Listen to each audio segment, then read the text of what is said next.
Busana resmi itu berhubungan dengan martabat, dengan kuasa, dan dengan kepercayaan dari otoritas yang berwenang.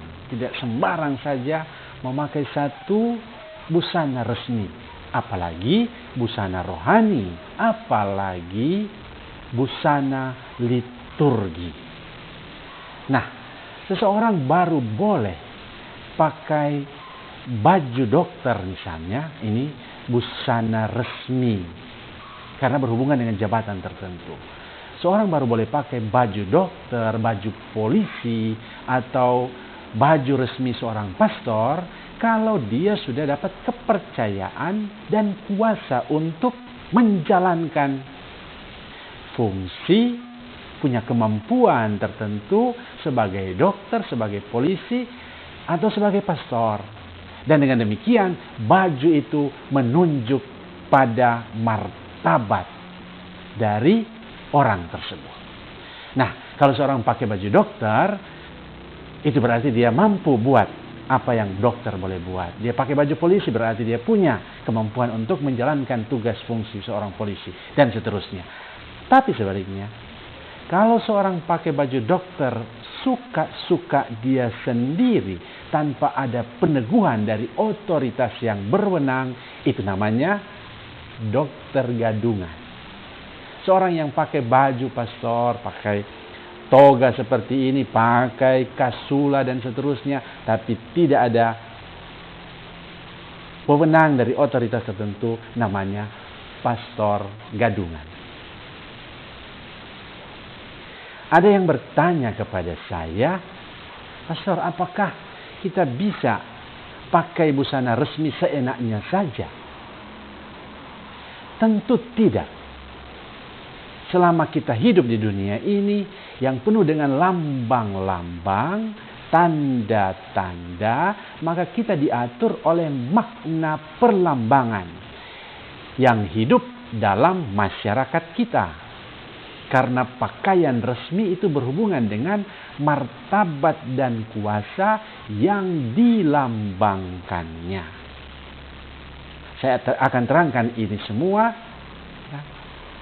dalam 3 bagian. Yaitu yang pertama, busana resmi berhubungan dengan martabat dan kuasa. Yang kedua, berhubungan dengan kepercayaan.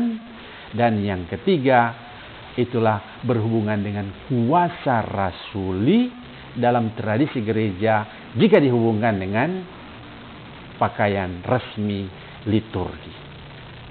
Seseorang baru boleh pakai baju dokter, baju polisi, baju pastor kalau dia sudah dapat kepercayaan dan kuasa untuk menjalankan fungsi dokter, fungsi polisi, fungsi pastor, dan dengan demikian baju itu menunjuk dan meneguhkan martabatnya sebagai dokter, sebagai pastor, sebagai polisi.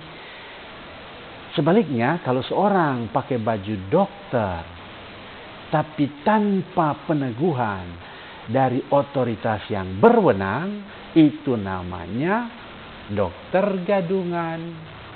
Seorang yang memakai baju polisi berdiri di tengah jalan mulai menilang kendaraan di jalan.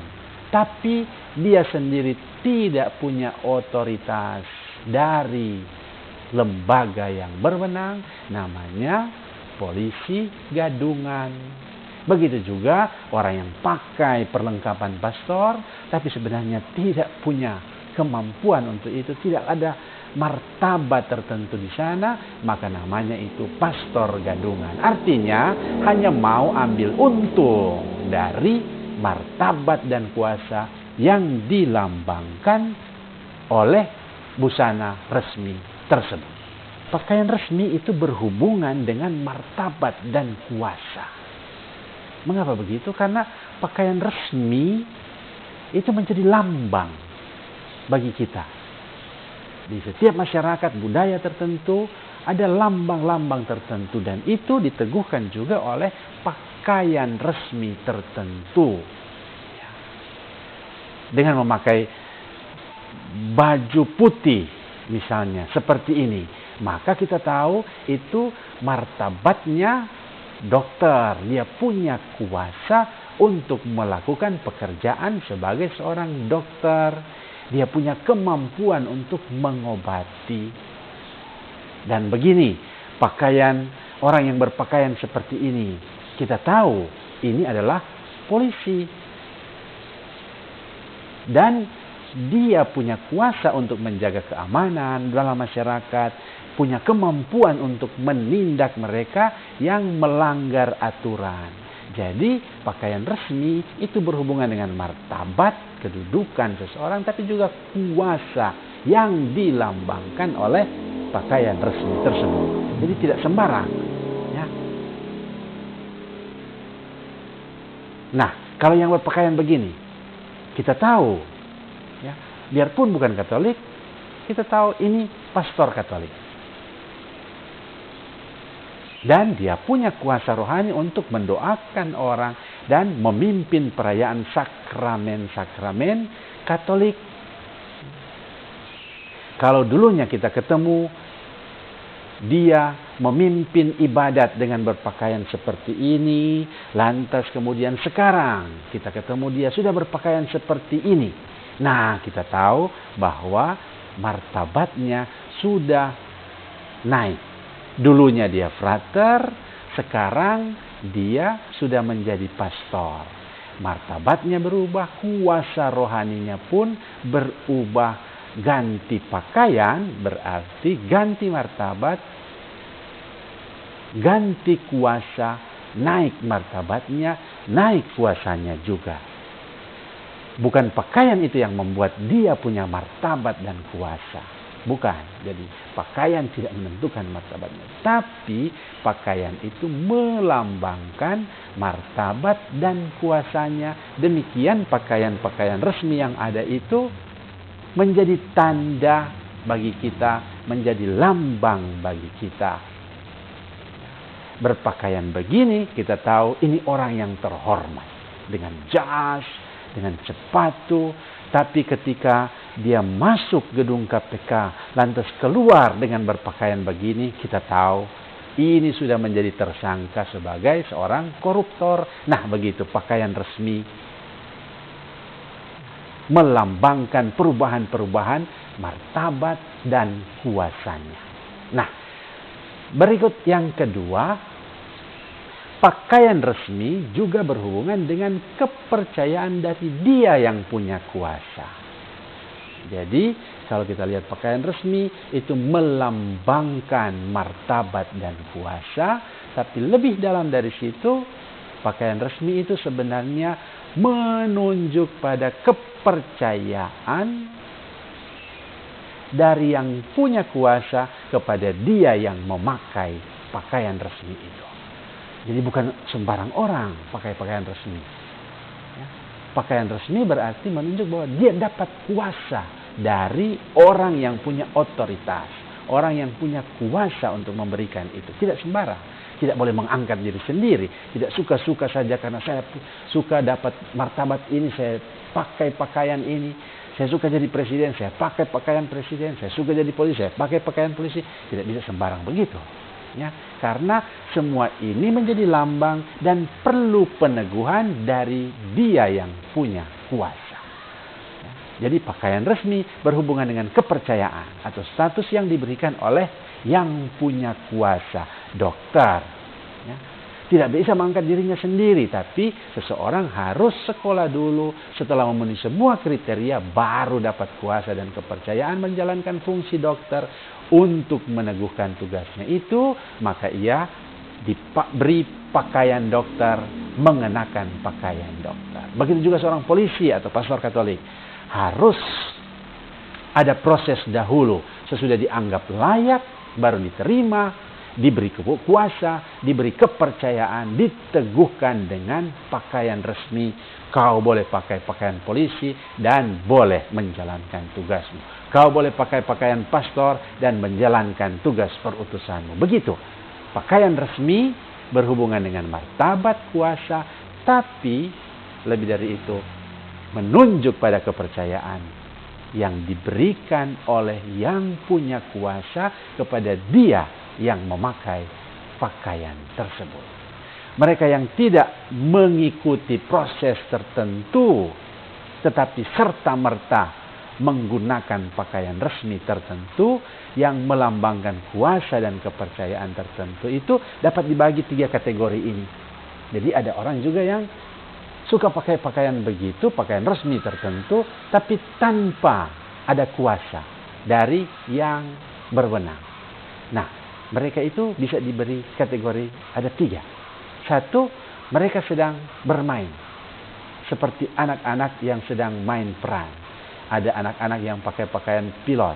Ada anak-anak yang pakai pakaian polisi. Ada anak-anak yang pakai pakaian pastor.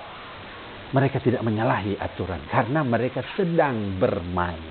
Bermain peran, mengikuti, membuat seolah-olah dirinya menjadi pilot, menjadi polisi, menjadi pastor, menjadi dokter. Nah, ini berguna bagi mereka untuk membangun mimpi-mimpi mereka, kerinduan mereka ke depan mau jadi apa. Nah, ada juga orang besar yang seperti ini, yang karena kerinduannya tidak pernah tercapai, mereka buat pakaian polisi untuk pakai tidur di rumah. Ini keliru. Orang tua tapi berjiwa anak-anak. Kerinduannya tidak tercapai, dia buat sendiri. Itulah orang tua yang kekanak-kanakan. Yang kedua, itulah kategori mereka yang disebut gadungan. Apa itu gadungan? Itu mau mengambil keuntungan dari status yang dilambangkan oleh pakaian resmi ini.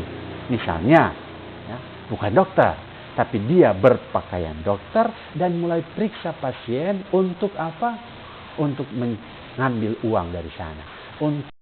Bukan polisi, tapi berpakaian polisi dan mulai mencegat orang di jalan untuk tilang dan seterusnya dan memungut uang dari sana. Nah, ini mereka mengambil keuntungan dari status yang dilambangkan oleh pakaian resmi ini. Ada frater gadungan, ada pastor gadungan. Sekarang di media sosial banyak juga yang gadungan begini. Pakai foto orang untuk minta pulsa. Ini semua kelas gadungan. Ya. Nah, dalam masyarakat kita ada juga begitu banyak. Ya. Mereka menggunakan pakaian resmi tertentu untuk mendapat keuntungan dari sana. Nama, popularitas, uang dan seterusnya. Dan golongan yang ketiga itulah gila, ya. Menggunakan pakaian resmi tertentu tapi bukan martabatnya. Memakai pakaian polisi tapi sebenarnya bukan polisi, hanya orang gila saja. Memakai pakaian pastor bukan pastor tapi gila saja. Nah, ini kurang waras, ada juga. Nah, inilah orang-orang yang memakai pakaian resmi tertentu tapi tidak dapat kepercayaan dari yang punya kuasa. Nah, bagaimana dengan pakaian-pakaian rohani? Pakaian resmi rohani dalam gereja Katolik. Nah, dalam gereja Katolik kita punya pakaian resmi rohani. Untuk apa? Menyatakan ini tanda kepercayaan Tuhan kepada orang-orang pilihannya. Dalam gereja Katolik ada yang disebut pakaian rohani dan ada juga yang disebut pakaian liturgi. Apa itu pakaian rohani? Itulah tanda martabat rohani yang baru dimasuki seseorang karena rahmat Tuhan. Misalnya, anak yang baru dibaptis akan mengenakan kain putih. Itu martabat pakaian rohani yang menunjukkan martabatnya sebagai anak Allah yang baru diangkat lewat sakramen permandian. Mereka yang baru komuni pertama mengenakan baju putih. Ini menyatakan rahmat, ya, rohani yang baru diterima lewat komuni pertama. Para frater, calon-calon pastor, para suster, calon-calon suster, ini setelah masa pembinaan tertentu mereka akan keluar dengan pakaian rohani yang khas. Tapi, ini catatan, ini bukan hasil dari pengangkatan diri sendiri. Ya, jadi pakaian resmi rohani liturgi itu bukan pengangkatan diri sendiri, tapi ini adalah rahmat Tuhan Yesus yang disalurkan melalui gerejanya dari para rasul, diteruskan sampai sekarang dan sampai selama-lamanya. Liturgi, jadi kalau pakaian rohani adalah martabat, menandakan martabat rohani tertentu, sedangkan pakaian liturgi adalah perlengkapan yang melambangkan tugas pelayanan khusus. Jadi pakaian liturgi itu melambangkan tugas pelayanan khusus dalam liturgi gereja dan menunjang keindahan liturgi. Kita bisa baca dalam pedoman umum Misale Romanum 335. PUMR 335 ditulis tentang pakaian liturgi. Nah, ini semua tidak bisa dibuat sedemikian rupa sehingga orang sembarang pakai saja. Sekali lagi, karena berhubungan dengan kepercayaan Tuhan. Tuhan Yesus mengangkat para rasulnya, 12 rasul. Rasul-rasul menunjuk 7 diakon, maka diakon punya pakaian tertentu namanya dalmatik. Ya, Kisah Para Rasul 6 ayat 1 sampai 6. Apakah saya bisa memakai dalmatik sendiri? Tidak bisa, karena saya baru boleh menggunakan dalmatik ketika saya sudah ditabiskan menjadi diakon, berhubungan dengan pengangkatan Tuhan Yesus. Tidak bisa mengangkat diri sendiri, nanti menyembah diri sendiri, mentuhankan diri sendiri, menganggap diri sendiri yang menjadi Tuhan dan mengangkat dirinya untuk melakukan martabat rohani tertentu. Ya, ini tidak bisa. Ya, kita tahu semua martabat rohani tertentu itu berhubungan dengan Yesus. Dan Yesus mengangkat para rasul. Para rasul mengangkat pengganti-penggantinya. Tadi sudah mulai dengan 7 diakon pertama. Ya, tugas mereka untuk membantu para rasul. Kemudian ketika umat mulai menyebar dan mulai banyak, rasul-rasul mengangkat mereka yang disebut presbiteroi.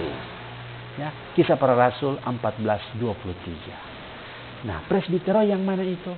Itulah para pastor, para imam, PR, presbiteroi, para pastor, ya. Presbiter. Itu kita bisa baca sekali lagi Kisah Para Rasul 14 ayat 23. Jadi sekali lagi ini semua tidak datang dengan sendirinya, tapi datang melalui suksesi apostolik. Ya.